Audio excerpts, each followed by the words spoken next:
So this is really speaking to the type of happiness that we all wish for in our heart of hearts.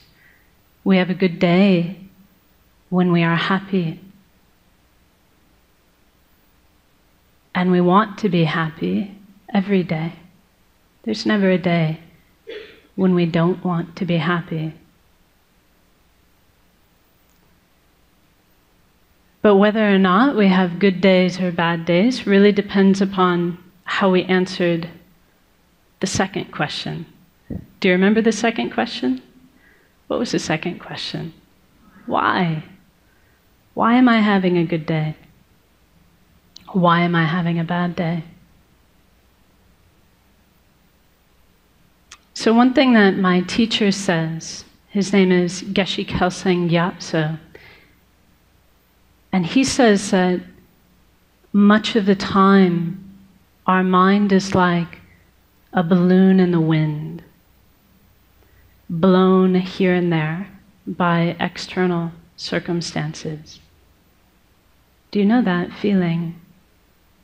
He says when things are going well, when they're going our way, we feel happy. But then if something goes wrong, for example, he says if we're forced to work with a colleague that we dislike, but I'm sure none of you have colleagues you dislike, right?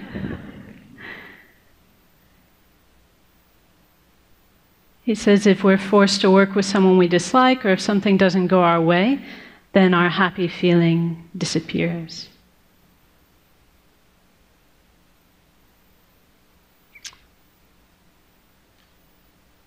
So as long as our answer to the question, why am I having a good day, or why am I having a bad day?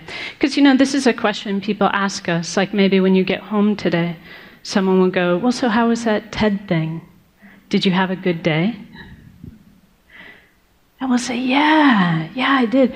There was this lady, and she talked to us about how we need to be compassionate towards former inmates, and there was this performer who did this awesome beatboxing thing with his mouth, and you know, this person and that person.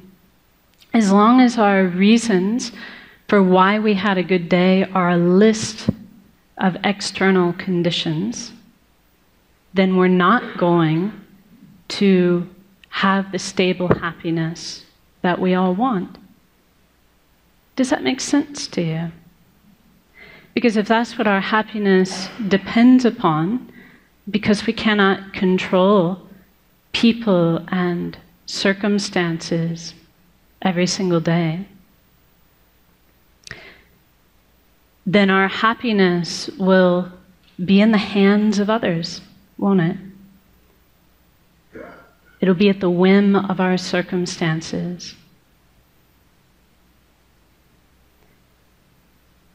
So if you really wish to have a good day every day, we've got two things we need to do. So the first thing that we need to do is we need to stop outsourcing our happiness and outsourcing our unhappiness onto people and circumstances. In other words, we need to stop attributing our happiness to what's going on externally, and we need to stop blaming others, especially blaming others, for our unhappiness.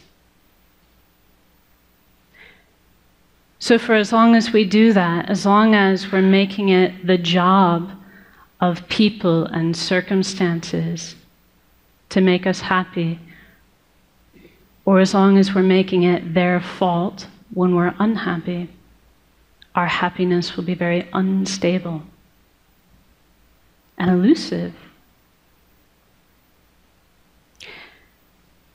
Our second job is to actively cultivate a source of peace and a source of happiness coming from inside our own mind.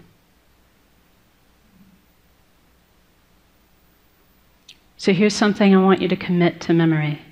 Are you ready?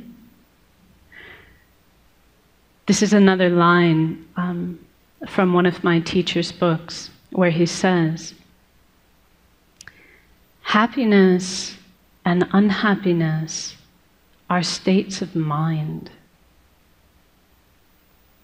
and therefore their real causes cannot be found outside the mind. So if we have a peaceful state of mind, we will be happy regardless of people and circumstances. If our mind is unpeaceful or agitated, then even if we have very good circumstances, we'll find it impossible to be happy.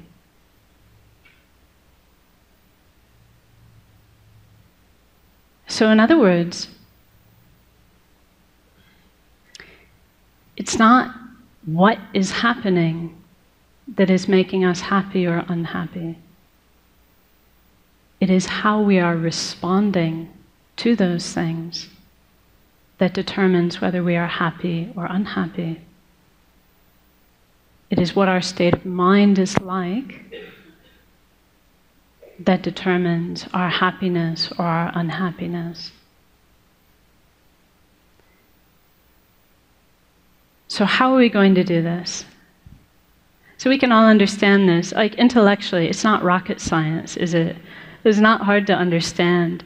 And maybe to a certain extent, as I tell you these things, you're like, yeah, I knew that already. I knew that already. But how do we actually do it? How do we actually cultivate this stable peace of mind that we can rely upon regardless of the external circumstances? So this is really where meditation comes into play. And I would say I would need a whole other TED Talk, hint, hint, in order to really do the subject of meditation justice. But for our purposes today, we can say that meditation is a mental action. It's the mental action of concentrating on a peaceful, positive state of mind. If we do that, if we concentrate on a peaceful, positive state of mind, then we can say we're meditating. Whether that's like this, right? See, actually, you don't know if I'm meditating or not, because I could be thinking about my grocery list.